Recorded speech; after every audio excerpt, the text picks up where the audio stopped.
तो आज मैं इस वीडियो में बात करने वाला हूं मुस्लिम पर्सनल लॉ बोर्ड को लेकर के। जिस तरीके से 17 मार्च 2025 को दिल्ली के जंतर मंतर पर एक धरना आंदोलन का आयोजन किया गया था, जिसको सफल बनाने के लिए हजारों की संख्या में मुस्लिम भाई जंतर मंतर पर पहुंचे। जैसे कि यहाँ पर देख सकते हैं कि बहुत सारे लोग पहुंचे हुए, उलमाए किराम पहुंचे हुए। और दूसरी बात यह है कि विपक्षी पार्टी को भी दावत दी गई थी मुस्लिम पर्सनल लॉ बोर्ड की तरफ से, और उनके सांसद भी यहाँ पर पहुंचते हुए नजर आ रहे हैं। दूसरी बात यह है कि बैरिस्टर असदुद्दीन ओवैसी साहब भी यहाँ पर पहुंचते हुए नजर आ रहे हैं। बैरिस्टर असदुद्दीन ओवैसी साहब शुरू से लेकर के अभी तक वक्फ को लेकर के वो बोलते हुए नजर आ रहे हैं कि वक्फ बिल किस तरीके से साजिश के तहत मुसलमानों को परेशान करने के लिए, मुसलमानों की ज़मीनात को कब्जा करने के लिए ये लाया जा रहा है। तो शुरू से लेकर के चाहे वो जेपीसी बना हो, उसमें बैरिस्टर असदुद्दीन ओवैसी साहब शामिल थे, या उससे पहले इस बिल का विरोध करते हुए सदन के भीतर नजर आए, सड़कों पर नजर आते रहते हैं। और आज यानी 17 मार्च 2025 को जंतर मंतर पर मुस्लिम पर्सनल लॉ बोर्ड की तरफ से जब लोगों को बुलाने का काम किया गया, तो यहाँ पर भी बैरिस्टर असदुद्दीन ओवैसी साहब नजर आए। उसके बाद से अगर हम बात करते हैं तो अलग अलग पार्टी के लोग नजर आए, एमपी नजर आए। अगर हम खास तौर से बात करते हैं तो एमपी के, तो अलग अलग पार्टी के एमपी यहाँ पर नजर आए। जैसे हम बात करते हैं तो AIMIM पार्टी भी यहाँ पर शामिल हुए, जिसके नेता बैरिस्टर असदुद्दीन ओवैसी साहब शामिल हुए। उसके बाद से हम बात करते हैं तो उड़ीसा जो कि बीजू जनता दल जो है, उनके जो नेता है मुहिबुल्लाह खान साहब, वो यहाँ पर स्टेज पर, यानी जो स्टेज लगाया गया था जंतर मंतर पर मुस्लिम पर्सनल लॉ बोर्ड की तरफ से, तो यहाँ पर वो भी आकर के अपना समर्थन दिया मुस्लिम पर्सनल लॉ बोर्ड को और अपना विरोध जताया। मुस्लिम पर्सनल लॉ बोर्ड जिस चीज को लेकर के आज धरना आंदोलन का आगाज किया है, यानी कि वक्फ अमेंडमेंट बिल 2024 को लेकर के अपना विरोध जताते हुए बीजू जनता दल भी यहाँ पर नजर आ रही है। उन्होंने कहा, बीजू जनता दल के जो MP है, सांसद, उन्होंने कहा कि हमारे जो नवीन पटनायक जो है, उन्होंने कहा कि हम इस बिल का विरोध करेंगे, सदन में भी विरोध करेंगे और सदन के बाहर भी हम विरोध करते हुए नजर आएंगे। उसके बाद अगर हम बात करते हैं तो NCP की जो सांसद है डॉक्टर फौजिया, वो भी नजर आई यहाँ पर, और वो भी इस बिल का विरोध करती हुई नजर आई और मुस्लिम पर्सनल लॉ बोर्ड के समर्थन में वो भी नजर आई। अगर हम बात करते हैं समाजवादी पार्टी के, तो धर्मेंद्र यादव भी यहाँ पर पहुंचे हुए थे समाजवादी पार्टी की तरफ से, और वो अखिलेश यादव की अपनी बातों को लेकर यहाँ पर बात करते हुए नजर आए कि हर आखिरी दम तक अखिलेश यादव इस चीज की लड़ाई लड़ेंगे कि ये जो बिल जो है वक्फ अमेंडमेंट बिल 2024 किसी भी हाल में ये पास ना हो पाए, चाहे वो जिस तरीके से लड़ाई लड़ना पड़े, संसद में लड़ाई लड़ना पड़े, संसद के बाहर लड़ाई लड़ना पड़े। तो इस चीज को लेकर के समाजवादी पार्टी की तरफ से साफ कर दिया गया है। धर्मेंद्र यादव यहाँ पर पहुंचे हुए थे। उसके बाद से अयोध्या से जो सांसद है वो यहाँ पर अवधेश प्रसाद जी पहुंचे हुए थे। उसके बाद से जो रामपुर से जो सांसद है मुहिबुल्लाह नदवी साहब, वो यहाँ पर पहुंचे हुए थे। एक तरीके से बोल सकते हैं कि समाजवादी पार्टी के कई सांसद यहाँ पर पहुंचे हुए थे और उन्होंने अपना उम्मीद जताया और भरोसा दिलाया मुस्लिम पर्सनल लॉ बोर्ड को कि हमारे नेता आपके साथ है, आखिरी दम तक इस बिल की लड़ाई लड़ते हुए नजर आएंगे, जहां भी जरूरत पड़ेगी वहां पर। अगर हम किसी और पार्टी की बात करते हैं तो कांग्रेस भी यहाँ पर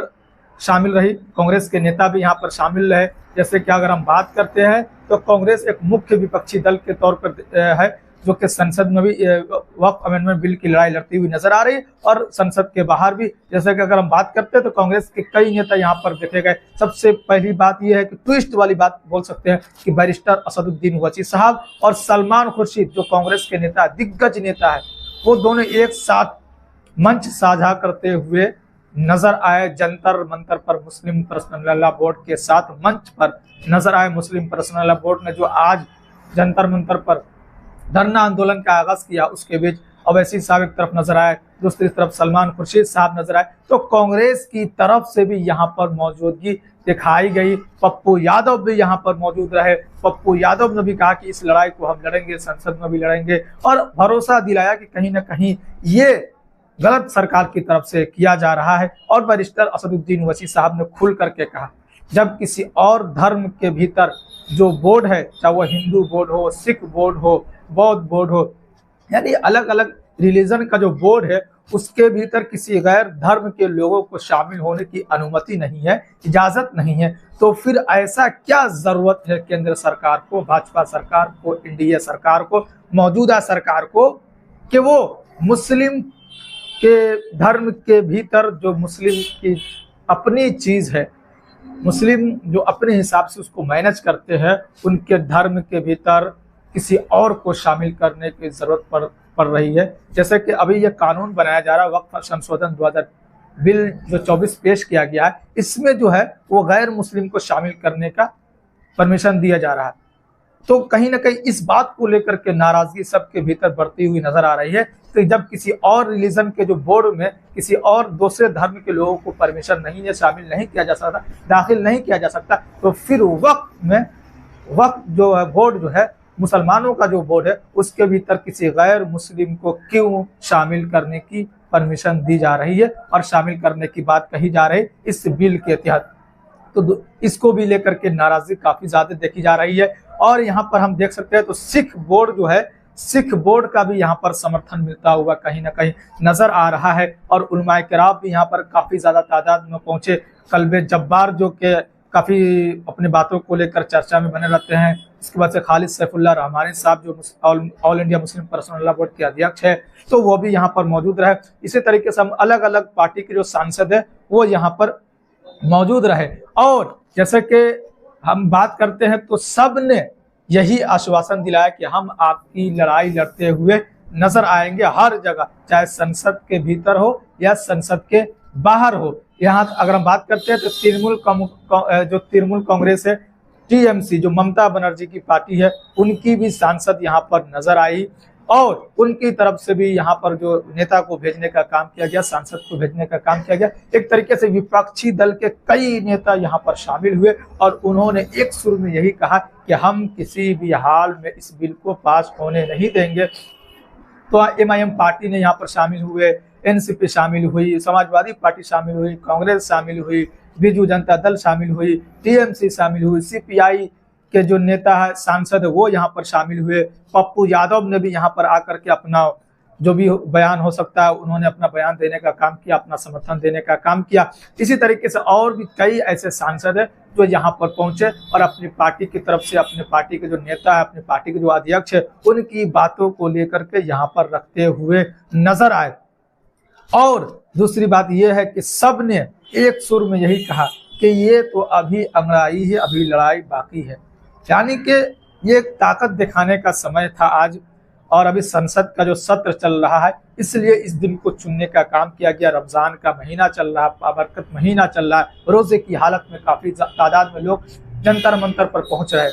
तो ये कोई कम बड़ी बात नहीं है। और यहाँ से और लड़ाई जो है आगे बढ़ती हुई कुछ दिनों के भीतर नजर आ सकती है और अलग अलग जो संगठन है वो ये तर्क तय करेगी कि हमको लड़ाई कैसे लड़ना है और सरकार को कैसे मनाना है, संसद में कैसे लड़ाई को लड़ना है, संसद के बाहर कैसे लड़ाई को लड़ना है, हमको किस तरीके से शांतिपूर्वक तरीके से धरना आंदोलन करना है, क्या रूपरेखा होगा, कुछ आगे दिनों में देखने को मिल सकता है। एक सुर में सब ने यही कहा कि हम इस बिल की लड़ाई लड़ेंगे। सभी उलमाए किराम ने एक स्टेज पर, एक मंच पर बैठ करके उन्होंने कहा कि हम इसकी लड़ाई लड़ेंगे। अभी लड़ाई और भी आगे जाने वाली है अगर इस बिल को नहीं रोका गया तो। बैरिस्टर असदुद्दीन ओवैसी साहब ने भी नीतीश कुमार और चंद्रबाबू नायडू को भी अपील किया कि अगर आपने, अभी भी वक्त है, अगर आपने इस बिल को नहीं रोका, क्योंकि सबसे ज्यादा अगर आप महत्वपूर्ण माना जाता है इस एनडीए संगठन में, एनडीए सरकार में, तो वो चंद्रबाबू नायडू और नीतीश कुमार, और मुसलमानों की वोट इनको मिलता रहा। तो नीतीश कुमार और चंद्रबाबू नायडू को ये याद दिलाते हुए बैरिस्टर असदुद्दीन ओवैसी साहब सुने गए कि अगर ये बिल पास हो गया खुदा ना खास्ता और आपने इनका समर्थन कर दिया, क्योंकि आपके बिना समर्थन के ये बिल किसी भी हाल में पास नहीं हो सकता है, चाहे वो चंद्रबाबू नायडू आंध्रा के जो सीएम है, चाहे वो बिहार के सीएम नीतीश कुमार जनता दल यूनाइटेड के, इन दोनों के समर्थन के बिना ये बिल पास ही नहीं हो सकता। अगर ये बिल पास हो गया, अगर ये दोनों समर्थन दिखा दिए तो फिर आप मुंह दिखाने के लायक नहीं रहोगे मुसलमानों को, और मुसलमान आपसे खुला खुला बहिष्कार करते हुए नजर आएंगे, क्योंकि जिस तरीके से आपको मुसलमान वोट देते हुए नजर आते हैं, कहीं ना कहीं मुस्लिम का कुछ वर्ग आपको अपना समर्थन देता हुआ नजर आता है, चाहे वो आंध्रा में चंद्रबाबू नायडू हो, चाहे वो बिहार में नीतीश कुमार हो। तो अभी भी वक्त है कि आप अभी भी खुल करके इस बिल का विरोध करें और इस बिल को रोकने में अपना योगदान दे। तो ये सारी बातें जो कि निकल कर आई आज यानी 17 मार्च 2025 को लेकर के, और रमजान के महीने के भीतर से, और अलग अलग सांसद ने, अलग अलग पार्टी के नेता ने अपनी तरफ से, अपनी पार्टी की तरफ से बातों को रखते हुए नजर आए और आश्वासन दिलाते हुए नजर आए कि हमारी पार्टी आपकी लड़ाई जरूर लड़ेगी, संसद में, संसद के बाहर भी। और बैरिस्टर असदुद्दीन ओवैसी साहब तो हर जगह वो गरजते हुए नजर आते हैं और संविधान की दुहाई देते हुए नजर आते हैं। संविधान के दायरे में रह करके वो लड़ाई लड़ने का हर जगह वो काम करते रहते हैं। तो ये खबर मुस्लिम पर्सनल लॉ बोर्ड वक्फ अमेंडमेंट बिल 2024 को लेकर के, जो कि दिल्ली जंतर मंतर पर जो धरना आंदोलन किया गया था, उसको लेकर के मैंने आप तक अपडेट रखने का कोशिश किया गया कि इस धरना आंदोलन में कौन कौन से नेता शामिल हुए, किन किन नेता का समर्थन मिला, कौन कौन से पार्टी के नेता यहाँ पर शामिल हुए, और भी कई पार्टी के लोग यहाँ पर शामिल हुए होंगे, हमारी नजर में वही नहीं पड़े होंगे, या हम उनका तक नहीं पहुंच पाए होंगे, या हम उनको कवर नहीं कर पाए होंगे। यानी विपक्षी दल के कई नेता को बुलाया गया था और कई नेता, कई पार्टी भी यहाँ पर पहुंची और कई पार्टी के नेता भी यहाँ पर पहुंचे। हो सकता है कुछ पार्टी के नेता नहीं पहुंच पाए होंगे, या उनकी तरफ से अपनी एक्सक्यूज जो कि कारण बताया गया होगा, या हम उन पार्टी तक नहीं पहुंच पाए होंगे। तो ये जरूरी नहीं कि हमने जितने पार्टी का नाम लिया या जितने सांसद का नाम लिया उतना ही का समर्थन है। विपक्षी दल में जितने भी दल है वो सारे दल का समर्थन है, सारे नेता का समर्थन है। कुछ नेता पहुंच पाए होंगे, कुछ नेता नहीं पहुंच पाए होंगे। तो आगे जो भी इस चीज को लेकर के खबर निकल कर आएगी वक्फ अमेंडमेंट बिल 2024 को लेकर के, कि आगे क्या रूपरेखा इसका तैयार होने वाला है और कौन कौन से बड़े जो नेता है इसको अपना समर्थन देते हुए नजर आ रहे हैं और इनका खिलाफ अपना संसद के भीतर इसको लेकर के बोलते हुए नजर आएंगे। आगे जब बिल को पेश किया जाएगा, हो सकता है बजट सत्र में, इसी सत्र में पेश किया जाए। आगे देखने वाली बात होगी कि कब ये इस बिल को पेश किया जाता है और किस नेता का क्या रूपरेखा रहता है। तो जो भी आगे खबर निकल कर आएगी वो फिर से मैं आप तक रखने का जरूर कोशिश करूंगा।